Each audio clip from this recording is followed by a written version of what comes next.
하나님의 말씀은 요한계시록 21장 1절입니다. 또 내가 새하늘과 새 땅을 보니 처음 하늘과 처음 땅이 없어졌고 바다도 다시 있지 않더라. 아멘. 이 지구상에서 이루어지는 여러 시대 중에서 이제 마지막으로 이루어졌던 천년 안식 시대, 개인 양심 신앙 시대로부터 시작을 해서 언약 시대, 또 율법 시대, 은혜 시대, 환란 시대, 그리고 이제 천년 안식 시대, 천년 왕국이 이 땅에 다 이루어지고 난 다음에 하나님께서 처음 하늘과 처음 땅을 창조하신 그 모든 목적을 다 이루시고 난 다음에는 처음 하늘과 처음 땅을 다 없애버리고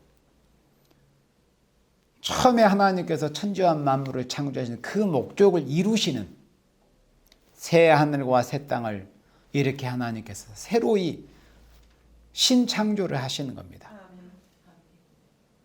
지금 우리가 살고 있는, 또 보고 있는 저 우주 하늘, 그리고 이 땅, 우리가 밟고 사는 이 지구 땅을 덩어리가 다 이제 없어져 버리고 요한계시록 21장 1절 이후의 말씀처럼 새 하늘과 새 땅을 하나님께서 이제 새롭게 지으신 겁니다.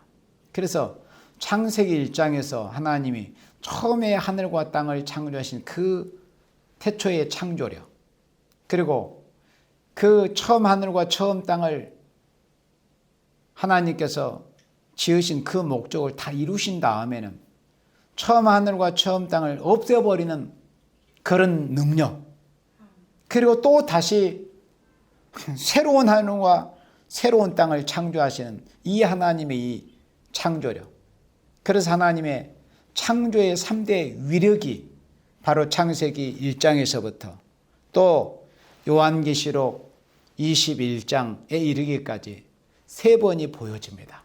처음 하늘과 땅을 지으실 때, 그리고 처음 하늘과 땅을 없애버리시고, 그리고 이제 마지막 3번째로 새로운 하늘과 새로운 땅을 지으신 이 하나님의 창조의 능력, 이런 능력을 지니신 여호와 하나님을 우리는 아버지라 부르며 신앙의 대상자, 경배의 대상자로 우리가 섬길 수 있도록 이런 은총을 입은 우리가 얼마나 하나님 앞에 감사합니까? 그래서 하나님께서 새로운 하늘과 새 땅을 이제 지으신다는 것을 사도 요한을 통해서 주의 날 주일날 밤모섬에서 이렇게 계시의 마지막 부분으로 보여주셨습니다. 그리고 2절에 또 내가 보매 거룩한 성 새 예루살렘이 하나님께로부터 하늘에서 내려오니, 그 예비한 것이 신부가 남편을 위하여 단장한 것 같더라. 새 하늘과 새 땅의 그 아름다운 모습을 이제 본격적으로 보여주시는데, 그 새 예루살렘이 하늘에서 내려오는 모습을 보여주었다는 것은 하늘에서 뭔가 새로운 하늘이 무슨 상자 내려오듯이 그렇게 내려와서 인간이 산다는 그런 의미가 아니라 계시를 보여주시기 위해서 하나님의 은혜와 은총으로 이 땅에서 구원받은 모든 생명들이, 그리스도의 신부된 모든 종들과 또 어린 양의 피로 구속을 받은 모든 생명들이 영원히 가서 살 곳은 하나님의 은총으로 되어지는 새 하늘과 새 땅이라는 그런 의미에서 하늘에서 내려오는 그 모습이 보여진 겁니다. 그리고 그 모습은 그 예비한 것이 신부가 남편을 위하여 단장한 것 같더라 그랬습니다. 그러니까 극도로 아름다운 세계라는 거죠. 이 땅에 천년 안식 시대가 마지막으로 이제 마치고 난 다음에, 그리고 나서 하나님께서 처음 하늘과 땅을 없애버리고 새로이 지으시는 새 하늘과 새 땅은 이제 시간이 그 한계가 정해져 있지 않는 유한한 그런 시간이 아니고 끝이 없는 무궁히 영원히 하나님의 택한 백성들이, 구원을 받은 생명들이 안식을 누리는 무궁 안식 시대로 이렇게 펼쳐져 간다는 거예요. 그래서 무궁 안식 시대라고 하는 겁니다. 이 영원한 천국. 구약 때 신약 때 구원받은 모든 생명들이 가서 영원히 결국 가서 누리게 될 그 세계, 그곳이 바로 끝이 없는 무궁화 안식시대, 영원한 천국, 영원한 세계라는 것을 이렇게 말씀을 한 겁니다. 다함이 없는 천국입니다. 이 세상에서 여러 번 하나님께서 시대를 이루실 때는 그 시대는 그 시간에 한계가 있었습니다. 율법 시대가 마치고 세례 요한의 그 선포를 통해서 예수님이 오시고, 그리고 이제 은혜 시대가 열리고, 이렇게 각 시대마다 시간의 한계가 정해졌었지만은 요한계시록 21장 1절부터 보여주는 이 세계는 끝이 없는, 영원히 지속이 되는 무궁화 안식 시대로 이렇게 이루어질 것을 말씀을 한 겁니다. 선지서에서는 영원한 무궁세계의 모습이 기록이 되어 있지 않습니다. 선지서는 에덴 회복이 목적이기 때문에 부패한 이스라엘이 하나님의 징계를 받아서 북방 바벨론에게 멸망했다가 70년 만에 회복이 되어서 돌아오는 그 과정을 통해서 우리 인간이 쫓겨났던 그 에덴 동산으로 다시 돌아가는 그 모습을 보여준 것이 바로 선지서의 내용입니다. 우리가 천년왕국으로, 에덴 동산 천년왕국으로 다시 들어가는 그런 과정을 보여준 것이 선지서입니다. 그래서 선지서에는 영원한 무궁세계의 모습이 기록이 되어 있지 않고, 다만 이 땅에서 에덴이 회복이 되는, 천년왕국이 이루어지는 것에 대한 예언이 기록된 성경이 선지서입니다. 그러나 요한계시록 21장 1절에서는 이제 그 이 땅에서 이루어지는 모든 시대가 다 마치고 다함이 없는 영원한 천국, 무궁화 안식 시대가 이렇게 이루어지는데, 그 무궁화 안식 시대 영원한 천국, 영원한 세계는 그 모습이 어떠하냐 하는 것을 말씀할 때 극도로 아름답다는 거예요. 그 아름다운 것이 마치 신부가 남편을 위해서 단장한 것처럼, 인생에 있어서 결혼할 때 시집가는 그 신부가 가장 아름다운 모습이듯이 영원한 무궁화 세계, 구원받은 택한 백성들이 영원히 가서 살 그 영원한 천국의 모습은 뭐라 비교할 수 없는, 또 뭐라고 비유할 수 없는 극도의 아름다운 이런 세계라는 것을 말씀을 할 때 마치 신부가 남편을 위해서 단장한 것 같더라, 이렇게 비유하신 겁니다. 요한계시록 21장 3절에 내가 들으니 보좌에서 큰 음성이 나서 가로되 보라 하나님의 장막이 사람들과 함께 있으며, 영원한 무궁세계, 이 땅에서 이루어지는 천년 안식시대, 천년왕국이 지나고 나서 영원히 이루어지는 그 무궁화 안식시대 천국은 어떤 세계냐 할 때 하나님이 동거하시는 그런 세계라는 거예요. 하나님이 동거하시는, 지금은 우리가 흙에서 난 몸, 그 상태를 유지하고 있고, 또 아담의 범죄로 선악과를 따먹어서 그 선악과의 질이 있고 사망의 질이 우리 몸속에 있어요. 그래서 이런 몸으로는 하나님의 말씀을 순종하지 못하고 불순종해서 에덴 동산에서 쫓겨나서 영생과를 따먹지 못하게 된 이런 상태로는 하나님과 동거할 수 없습니다. 흙에서 난 몸이 영체의 몸이 되기 전에는 하나님 나라에서 하나님과 동거할 수가 없습니다. 말씀을 순종치 못해서 하나님의 집에, 하나님의 동산에서 쫓겨났던 우리 인생들입니다. 그러나 이제 둘째 아담 예수님이 십자가의 승리를 통해서 앞으로 예수님이 재림하시면 우리 몸이 이제 첫째 부활에 참여하는 종들은 몸이 영체의 몸이 되고, 그런 천년왕국에서 살았던 생명들은 천년왕국의 마지막 그 시험을 거쳐서, 국가 마국의 시험을 거치고 나서 행위 심판을 거쳐서 그들의 몸이 모두가 이제 하늘의 형체, 영체의 몸이 이루어져서 모두가 첫째 부활에 참여하는 생명과 또 둘째 부활에 참여하는 생명들 중에서도 그 이름이 생명책에 기록된 생명들은 그 몸들이 전부 영체의 몸이 되어서 하나님의 나라, 여기 영원한 무궁세계 천국에 가서 하나님과 동거하는 이런 생활을 하게 됩니다. 지금 우리가 하나님을 배울 수 없습니다. 우리는 죄에 지리는 인생으로서 하나님을 마치, 우리가 만일에 하나님을 배울 수 있다면 우리는 그 앞에서 살아남을 수 없습니다.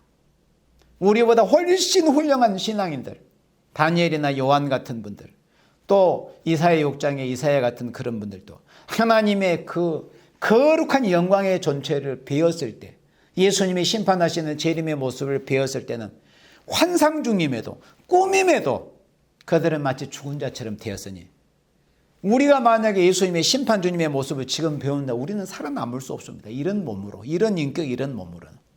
그래서 이제 구원받은 모든 생명들을 천국에 들어갈 때 이제 다 영체의 몸이 되게 해주시는 거예요. 첫째 부활에 참여하는 종들이 천년왕국에 들어갈 때 그때 영체의 몸이 되어서 구름을 타고 하늘로 올라가서 공중에서 예수님을 영접하는 일이 먼저 있게 됩니다. 그래서 영체의 몸이 되기 전에는 하나님과 동거할 수 없지만은 이제 천국이 이루어질 때는 모두가 다 이미 첫째 부활에 참여해서 천년왕국에서 영체의 몸으로 살았던 하나님의 종들과 그리고 구원받은 모든 성도들이 이제 둘째 부활 행위 심판을 거쳐서 영체의 몸이 이루어져서 하나님의 나라 이 무궁세계에 들어가서 하나님과 더불어서 동고동락하는 이런 이 영광을 누리게 된다. 그래서 하나님이 동거하시는 세상이다. 그리고 세 번째는 영원히 사망이 없는 시대라는 거죠. 그러니까 그 시대 자체가 끝이 없는 시대이기 때문에 그곳에서 살려면은 우리 인생들 역시도 죽음을 맛보지 않아요. 죽는 것이 없어야 돼요. 죽는 것이 없으려면 늙는 것이 없어야 되겠죠. 또 병드는 것이 없어야 돼요. 어떤 상황이나 해함도 있을 수 없는 이런 시대. 이런 시대가 바로 영원한 무궁세계, 하나님의 나라, 영원한 천국입니다. 천년왕국 동안에도 이 땅에서 들어간 생명들은 천살이 되도록 살지만은 그러나 천년왕국 말기에는 마지막 무저갱이 들어가 있던 그 붉은 용을 하나님께서 개방시켜서 마지막 미혹을 하는 그런 일이 있다는 것을 요한계시록 20장에서 말씀을 했습니다. 그래서 천년왕국 말기에는 저주도 있고 사망도 있습니다. 그러나 이 영원한 무궁세계 천국에서는 사망이 없는 시대예요. 4절에 모든 눈물을 그 눈에서 씻기심에 다시 사망이 없고 이는 진짜 어떤 사망도 없는 시대입니다. 천년왕국까지도 천년왕국 말기에는 붉은 용 마귀에게 미혹받은 자들이 저주를 받고 사망을 받는 일이 있었어요. 그렇지만은 하나님께서 마지막으로 그 창조의 목적을 다 이루시는 이런 새하늘과 새 땅, 무궁세계, 영원한 무궁안식시대, 영원한 천국에서는 하나님께서 사랑하시는 성도들의 모든 눈물을 그 눈에서 씻기시는 거예요. 왜 그 눈에서 눈물을 씻기실까요? 천국을 목적으로 사는 하나님의 사랑하시는 자녀들의 삶, 천국을 목적으로 하는 하나님의 나라를 목적으로 하는 성도들의 하나님의 종들의 삶이라고 하는 것은 눈물을 흘리지 않으면 안 되는 그런 삶이었다는 것을 반증하는 겁니다. 천국이란 것은 눈물 없이 가면 물론 좋은 것이죠. 앞으로 예수님 재림하셔서 이 땅에서 이루어지는 천년왕국, 천년안식시대도 눈물 없이 아무런 고통이나 어려움이나 시련, 연단 없이 가면은 물론 얼마나 좋겠다고 할 수 있습니다. 그렇지만은 상급이 없는데. 그래서 천국을 표대로 삼고 저 영원한 천국을 향해서 나아가는 사랑하시는 하나님의 택하신 생명들에게는 이 땅에서 사는 날 동안에 눈물을 흘릴 수밖에 없는, 그러니까 꼭 내가 내 자신에게 어떤 고통이고 내가 어떤 죄의 징계를 받아서 울고 불고 이런 게 아니에요. 그런 사람도 물론 회개하는 과정에서는 있어야 되겠지만은 하나님의 백성, 하나님 앞에 택하심을 입은 영원한 하나님의 나라에 가서 살 생명들은 그게 아름다운 게 뭐냐면은 다른 생명을 위해서, 다른 지체를 위해서 울어줄 수 있는 생명, 다른 생명의 아픔을 같이 나눠줄 수 있는 생명, 그런 아름다운 사람들이었어요. 그런 아름다운 사람들이었기 때문에 이렇게 아름다운 새하늘과 새 땅, 영원한 무궁세계에 들어가서 하나님과 동거할 수 있는 거예요. 그러니까 하나님 나라는 누가 갑니까? 아름다운 사람들이 가는 거예요. 우리 인간 스스로 아름답게 됩니까? 예수님의 공로로, 예수님의 역사하심으로, 예수님의 이름으로 보내주시는 성령의 역사를 통해서 그리스도인들, 성도들은 아름다운 사람이 되는 거예요. 아름다운 사람이 돼야 이 땅에서 이루어지는 아름다운 새시대의 축복, 천년왕국의 축복도 받을 것이며 영원한 무궁세계, 얼마나 아름다운 곳입니까? 이곳에서 하나님과 더불어서 동거하며, 그리고 슬픔이 없어요. 그리고 다시는 사망이 없습니다. 인간의 슬픔 중에 제일 큰 슬픔은 사망이지 않습니까? 사망이 없어져 버리는 거예요. 사망이 없다는 것은 그와 관련된 그런 과정에서 있어야 될 모든 좋지 않는 것들이 다 없어져 버렸다는 거예요. 애통하는 것도 곡하는 것도 아픈 것이 다시 있지 아니하리니. 이 땅에서 육체의 장막에서 사는 우리 인생들이 육체가 아프면 얼마나 힘들고 고통스럽습니까? 그리고 육체보다 더 아픈 게 뭡니까? 심령, 마음의 아픔이에요. 그런데 하나님 나라에 가서는 아픈 것이 다시 있지 아니합니다. 그만큼 반대급부로 보상을 받습니다. 처음 것들이 다 지나갔습니다. 하나님께서 창세기 1장에서 처음 하늘과 처음 땅을 지으셔서 인류 역사를 진행해 오신 모든 일들이 다 이제 지나가 버리고 새 하늘과 새 땅, 하나님이 친히 함께 하시는, 그리고 구원받는 모든 성도들이 영체의 몸이 돼서 하나님과 동거하는 이런 세상이 이렇게 이루어진다는 겁니다. 영체가 된 몸으로 영생을 누리게 된다는 거예요. 지금 우리가 이런 몸으로는 영생을 누릴 수 없습니다. 이런 몸으로는 몇십 년 안에 우리는 다 흙으로 가야 돼요. 그러나 이 몸이 이제 영체의 몸이 된다는 거예요. 우리 하늘의 형체가 이루어진다는 것을 고린도전서 15장에 약속을 받았잖아요. 빌립보서 3장 21절에서도 우리의 낮은 법을 하나님의 예수님의 영광의 몸의 형체와 같이 우리를 변하게 해주신다고 분명히 우리는 약속을 받았습니다. 그리고 네 번째는 영원한 무궁세계, 영원한 천국. 영원한 세계는 어떤 모습이냐? 네 번째는 하나님께서 만물을 새롭게 하시는 겁니다. 하늘도 새롭게, 땅도 새롭게. 그러면 하늘과 땅만 새롭게 하고 지금 이 땅에서 나오는 이런 만물을 그대로 둔다면 되겠어요? 만물까지라도 다 새롭게 해버리는 거예요. 5절에 보좌에 앉으시니가 가라사대 보라 내가 만물을 새롭게 하노라 하시고, 만물을 새롭게 합니다. 왜 만물을 새롭게 하실까요? 새 하늘과 새 땅에서. 그것은 우리 사람이 새로워졌기 때문에 그러는 거예요. 우리 사람이 새로워졌기 때문에. 이 땅에서는 우리 몸이 흙에서 분명히 나왔습니다. 하나님이 우리 인생을 흙으로 이 몸을 만들었어요. 그러니까 우리는 흙에서 나온 생명, 이 땅 흙에서 나온 식물을 우리가 먹고 살고 있는 거예요. 그러나 우리가 이제 하늘의 형체가 이루어질 때, 예수님 같은 그런 아름다운 형체가 이루어질 때, 영체 몸이 이루어질 때는 그 몸에 맞는 식물도 이제 하나님께서 새롭게 지신다는 겁니다. 그래서 내가 만물을 새롭게 하노라 하시고, 또 가라사대 이 말은 신실하고 참되니 기록하라 하시고. 하나님의 말씀, 모든 말씀이 사실은 신실하고 참됩니다. 그런데 왜 이렇게 굳이 다시 한번 강조하셨을까요? 너무나 엄청난 말씀이기 때문에 행여라도 믿지 못할까 봐. 과연 그럴까? 그러니까 사람이 너무 엄청난 일은 잘 믿지 못하는 경향이 있잖아요. 하나님의 말씀은 반드시 이루어집니다. 반드시 신실하신 하나님의 말씀. 하나님은 거짓이 없습니다. 해전하는 그림자도 없으시는 분이에요. 한 번 하신 말씀은 반드시 이루시는 그 하나님, 그 신실하신 하나님을 우리가 신앙의 대상자로 섬기고 우리가 믿고 있습니다. 그리고 다섯 번째는 생명수 샘을 마시게 된다는 거예요. 6절에 또 내게 말씀하시되 이루었도다. 나는 알파와 오메가요, 처음과 나중이라. 내가 생명수 샘물로 목마른 자에게 값없이 주리니 그랬습니다. 생명수 샘을 마시게 해 주시겠다는 거예요. 똑같은 이치입니다.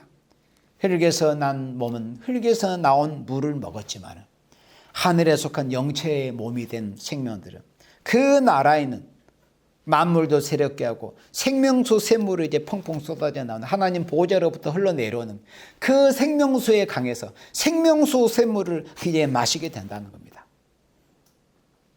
우리 인생이 마귀의 미혹, 에덴 동산에서 뱀의 미혹, 마귀의 미혹, 지금 공중권세력은 붉은 영의 게임을 받아서 하나님과 멀어지고 하나님과 단절되고 영생과를 따먹지 못하고 영원한 생명수 물을 먹을 수 없는 상태에 뜨던 생명들이 이제 둘째 아담 예수님의 승리를 통해서 생명어도 따물 수 있게 되었고 또 생명수 샘물도 마실 수 있게 되었으니 얼마나 감사합니까?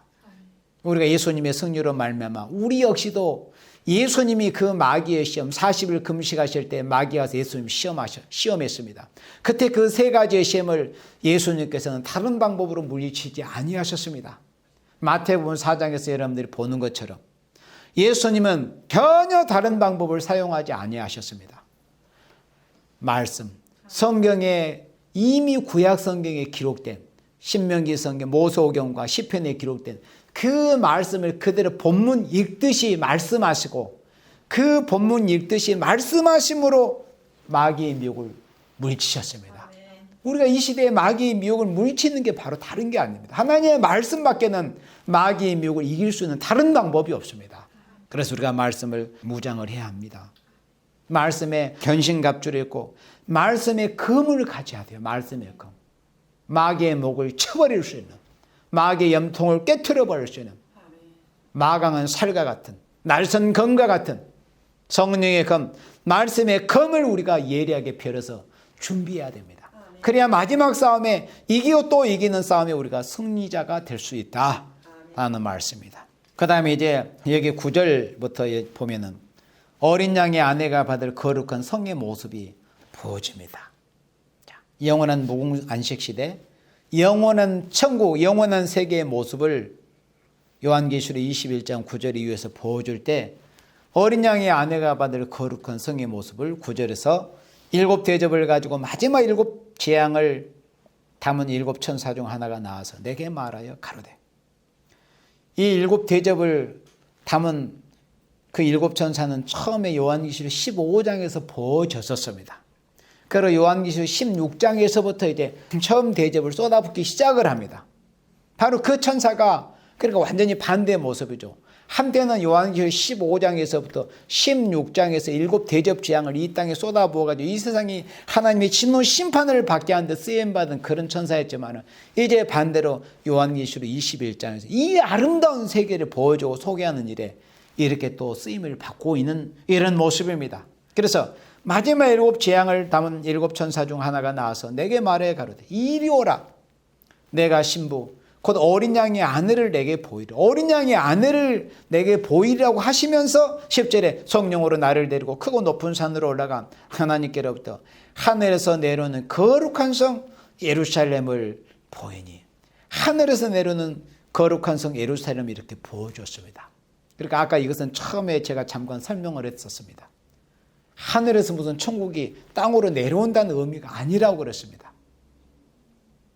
지금 우리가 눈에 보는 이 처음 하늘과 땅이 다 없어져 버리고 그것을 다 대체해서 이제 새 하늘과 새 땅이 다 이루어지는 겁니다.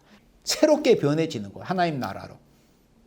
그런데 하늘에서 내려오는 모습으로 보여준 것은 구원받은 성도들이 하나님의 은혜로 하나님 보좌로부터 하나님의 은혜를 내려주시는 그 영광을 누리게 된다는 의미에서 하늘에서 내려오는 모습으로 이렇게 보여주었다는 겁니다. 그리고 11절에 하나님의 영광이 있음에 그 성의 빛이 지극히 귀한 보석 같고 벽옥과 수정같이 막더라.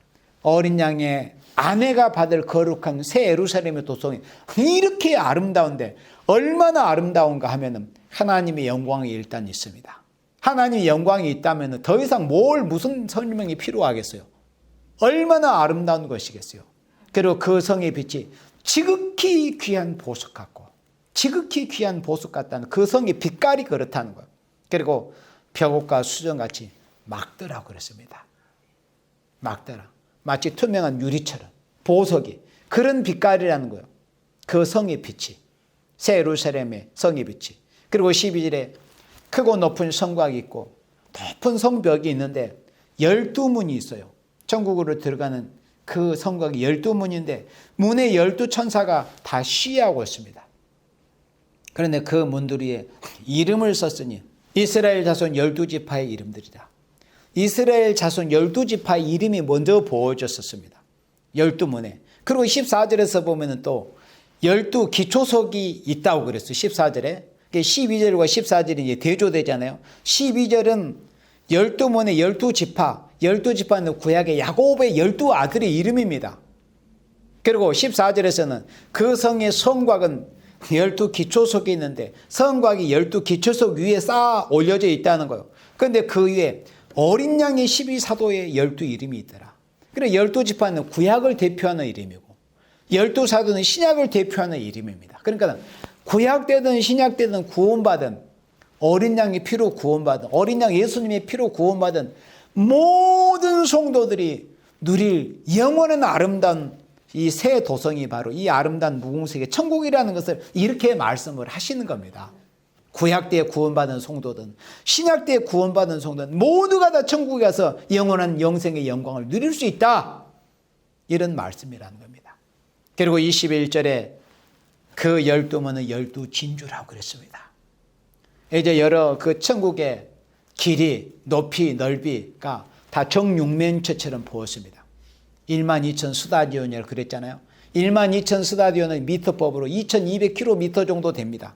그래서 사람들이 이 성경을 읽을 때 조금 관심이 있으면 천국이 이렇게 적단 말인가? 굳이 한반도 남단에서 한반도 북단 한 대략 한 2,000km 정도밖에 안 된다는 것인가? 이렇게 생각할 수가 있어요. 그러나 여기서 말씀하는 12,000 스타디온 2,200km는 천국의 전체의 모습이 아니에요. 구원받은 왕권받은 한 종이 가서 치리하고 영광을 누린 그 한 도성의 그 크기를 보여준 것뿐입니다. 천국이 2,200km면 지구보다 훨씬 적은데 그 말이 되는 거예요. 왕권받은 종들이 이 땅에서 천년왕국 동안에서 왕노릇했던 그런 종들이 그러니까 천국에 가서는 이제 한 송주가 되는 거죠. 왕권, 세세의 영광을 누리기 위해서 그곳에서 천국은 다 모두 똑같은 계급으로 똑같은 영광으로 똑같은 상급을 받아서 가는 곳이 절대 아닙니다. 행함에 따라서 전부 천차만별의 상급이 다르다고 그랬는데 고린도전서 15장에서는 마치 그 영광을 사도 바울이 성령의 감동으로 비유하실 때 해와 달과 별의 영광이 다르다. 그런데 별과 별의 영광도 또 다르지 않느냐? 이렇게 말씀하시면서 이 땅에서 사는 날 동안에 예수 믿는 사람들은 하나님의 나라에 그 목적 표대를 세우고 위에서 부르신 부름의 상을 받기 위해서 날마다 힘써 수고하는 만큼 하나님의 나라에서 이 땅의 천년왕국이 이루어질 때 먼저 받고 그리고 그 영광을 그대로 가져와서 영원한 무궁세계 이 새 예루살렘에서 영원토록 세세토록 누리게 된다는 것을 말씀을 하신 것입니다. 그리고 특별히 특이한 것은 그 12문이 진주로 되어 있다. 요한계시록 21장 21절입니다. 그 12문은 12진주니. 그런데 문마다 한 진주로 되어 있어요. 진주가 여러 개 모여가지고 문이 된 게 아니라 한 진주입니다. 한 진주. 근데 왜 다른 다이아몬드나 또는 에메랄드나 이런 사파이어나 이런 보석으로 이루어진 게 아니고 왜 하필이면 진주로 이루어졌을까? 그것도 한번 우리가 성경을 읽을 때 생각해보면 참 재밌는 그런 생각들이 되어집니다. 마태복음 13장에서 예수님께서 시대적인 비유를 하실 때 극히 값진 진주 하나를 말하는 그 비유도 하셨습니다. 진주는 생성 과정에 신비함이 있습니다. 그리고 진주는 또 자체에서 빛을 냅니다. 그 두 가지를 생각하면서 왜 천국이 다른 여러 아름다운 보석도 있는데 왜 한 진주로 되어 있을까? 진주는 실제로 우리가 잘 아는 대로 고난의 생성물입니다. 진주 속에 이물질이 들어가면 크게 자기의 몸을 찌르고 괴롭히기 때문에 그 고통을 이겨내기 위해서 자기 몸에 분비물을 내어가지고 그걸 감싸는 과정에서 그것이 한 겹, 두 겹, 수십 층이 겹치고 수백, 수천 겹이 겹쳐가지고 이 어두운 데서 빛깔을 내는 그런 영롱한 진주로 열매를 이제 연걸어지게 되는 거예요. 그러니까 진주는 고난의 산물입니다. 고난의 산물. 고난 없이 갈 수 없는 거. 시련 없이 갈 수 없는 거. 십자가 없이 갈 수 없는 거. 가장 큰 고난과 가장 큰 십자가는 예수님이 다 우리를 위해서 져주셨습니다. 다만 우리는 그리스도의 남은 고난에 약간 참여하는 것 정도밖에는 아닙니다.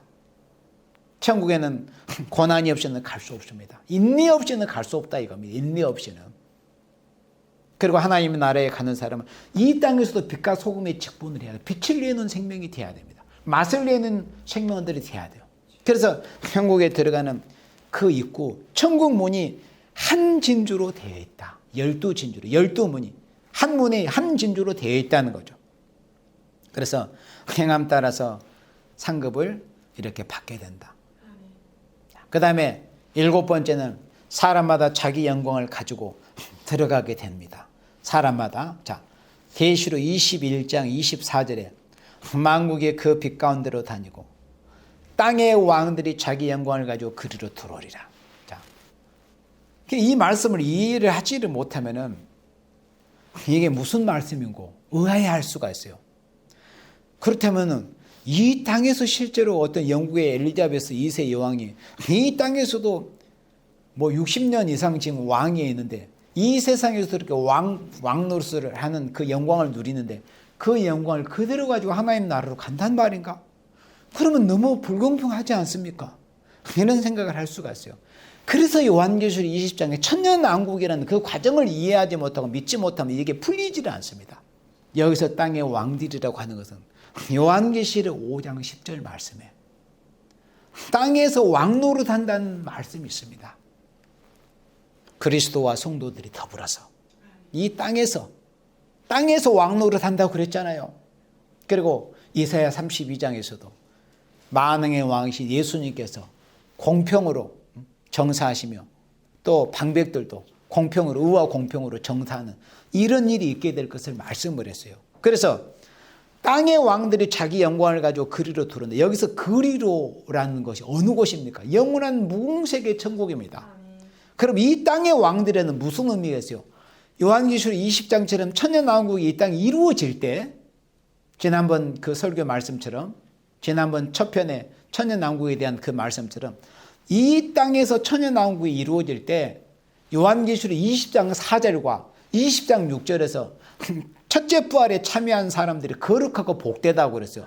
그들이 살아서 천년 동안 그리스도로 더불어서 이 땅에서 이 지구 지상에서 천년 동안 왕노릇한 일이 있을 것에 대한 것을 말씀을 했습니다. 그래서 첫째 부활은 아무나 예수 믿는다고 해서 아무나 참여할 수 있는 곳이 첫째 부활이 아닙니다.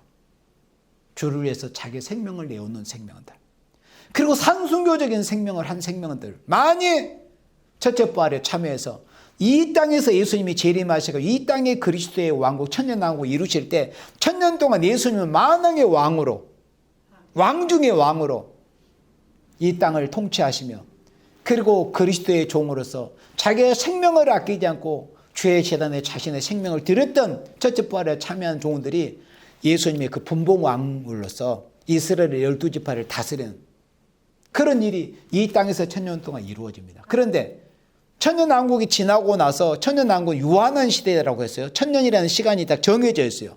그런 거 유한한 천년왕국이 끝나고 나면 새하늘로 갔을 때 무궁세가 이루어지는데 이 땅에서 천년 동안 왕노릇하던 그런 종들이 어떻게 될 것이냐 하는 것을 여기 24절에서 말씀할 때 이 지상 천년왕국에서 왕노릇한 그 땅의 왕들이 이 땅에서 왕노릇한 그 왕권의 영광을 그대로 고스란히 그대로 가지고 다음 옮겨가는 것뿐입니다.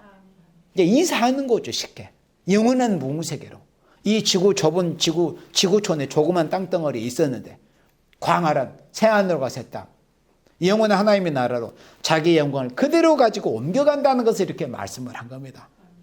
그리고 26절에는 일반 구원받은, 그러니까 빌립보서 3장 20절의 말씀처럼 하늘의 시민권을 받고 또 요한복음 1장 12절에서 하나님의 그리스도 예수를 믿음으로 자녀의 권세를 받은 성도들이 이 세상에서 예수 믿는 중에 하나님을 섬기는 중에 이 세상에서 어떻게 하나님의 말씀을 준행하면서 예배의 생활을 했으며 또 하나님이 기뻐하시는 그런 섬김과 베품의 생활을 했는가에 대해서 그 상급이 다 24장로들을 통해서 매겨지는 거죠. 그렇게 해가지고 행위 심판을 통해서 일함에 따라서 다 상급을 이제 받습니다. 그래가지고 그 상급을 가지고서 26절에 사람들이 만국의 영광과 존귀를 가지고 그리로 들어오겠고 그랬습니다. 그래서 여기 26절에서는 천년왕국을 거치지 않는 사람들도 구약시대에 살았던 사람들이나 신약시대에 살았던 사람들이나 구원받은 모든 생명들이 이 땅에서 살아있는 육체가 살아있는 동안에 하나님을 기쁘시게 되는 그런 삶을 살았던 그 행위에 대해서 행함에 따라 상급을 받아서 이 영원한 무궁세계, 영원한 천국으로 그대로 그 영광을 가지고 가게 된다는 것을 26절에서 이렇게 말씀을 하신 것입니다. 그리고 이제 마지막으로 8번째는 다시는 조주가 없는 왕권을 누린다는 것을 이제 그 다음 장 요한계시록 22장으로 넘어가서 요한계시록 22장 3절부터 봅니다. 다시는 조주가 없으며, 그러니까 영원한 무궁세계, 영원한 천국은 어떤 세계냐 할 때 다시는 조주가 없다는 거예요. 천년왕국 말기에 저주가 있다고 그랬어요. 마귀가 미혹하기 때문에. 그러나 영원한 천국, 이제는 다시는 마귀가 개방돼서 나올 일도 없습니다. 다시는 미혹도 없고, 미혹이 없으니까 인간들이 죄를 범하지 않습니다. 영체의 몸이 됐고 인격이 다 예수님처럼 되었어요. 그러니까는 다시는 저주가 없습니다. 그리고 하나님과 그 어린 양의 보좌가 그 가운데 있으리. 하나님과 그 어린 양의 보좌가 그 영원한 새하늘과 같은 천국 가운데 중앙에 위치해 있다는 거죠. 그리고 그의 종들이 그를 섬기며 성부 여호와 하나님과 어린 양 예수님을 그대로 배워오면서 섬기는 거예요. 얼굴과 얼굴을 그때는 마주하면서 뵙게 되는 거죠. 지금 우리가 죄에 지른 인생들이 하나님을 배울 수 없습니다. 뵙는 순간 우리는 다 죽는 겁니다. 그러나 하나님의 나라의 영원한 천국에서는 하나님이 함께 동거하시고 그 보좌 그 중앙 가운데 계셔서 그의 종들이 그를 섬기며 4절에 보세요. 그의 얼굴을 본다고 그랬어요. 하나님이 직접 배우는 거예요. 얼굴과 얼굴을. 그의 얼굴을 볼 터요. 그의 이름도 저 이마에 있으리라. 그의 이름이 누구예요? 여호와 하나님의 이름. 그리고 어린 양 예수님의 이름이 저 이마에 있습니다.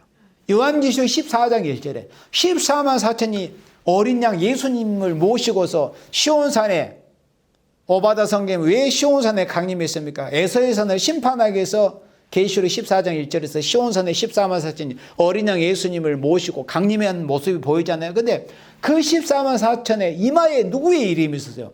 어린 양의 이름이 있었고 그리고 아버지의 이름 쓴 것이 있다고 그랬어요. 이름이 중요하다고 그래요. 이름이. 어린 양 예수님의 이름. 우리는 지금 예수님의 이름으로 받은 성령의 인을 우리는 이미 받은 상태입니다. 고린도후서 1장 22절에 에베소 1장 13절에 성령의 보증인 성령의 약속의 인을 예수님의 이름으로 우리가 이미 받았어요. 예수님의 이름의 인은. 그런데 이 인간 종말에는 마지막 원수의 세를 짓밟고 나가는데 필요한 권세 역사는 아버지의 이름이 합하여서 이제 오게 된다는 겁니다. 그래서 14만 4천의 이름에 어린 양의 이름, 14만 4천의 이마에 어린 양의 이름, 아버지 이름이 새겨졌다. 근데 여기서 다시 또 그 말씀이 이제 반복이 되고 있는 것이죠. 그의 얼굴을 볼 터요. 그의 이름도 그의 이름. 누구의 이름이 그러니까 우리에게 새겨졌느냐. 이게 중요합니다. 누구의 이름, 인생의 이름이 새겨졌느냐. 그 사람의 심령에, 그러니까 이마라는 것은 사상이고 생각이고 심령이에요. 이마, 사상. 그 이마에 그의 신앙에 그의 지식과 그의 사상에 누구의 이름이 새겨졌느냐. 인생의 이름이냐 아니면 오직 성부, 성자, 성령, 성삼위의 이름이냐. 이게 중요합니다. 그의 이름도 저 이마에 있으리라. 그러니까 온전히 하나님으로 충만한 생명들이에요. 그 이마에 그 이름도 저 이마에 있다는 것은 5절에 다시 밤이었겠고 등불과 햇빛이 쓸데없으니 이는 주 하나님이 저희에게 비치십니다. 그러니까 지금 해가 있고 달도 있어야 되는데 하나님 나라 새하늘과 새 땅에서 햇빛도 이제 쓸데없어요. 등불도 필요가 없어요. 왜? 하나님의 영광의 빛으로 밝아져 있는 세상이기 때문에. 이는 주 하나님이 저에게 비치십니다. 저희가 세세토록 왕노릇 하리로다. 끝이 없이 무궁히 왕노릇 하는 거예요. 왜?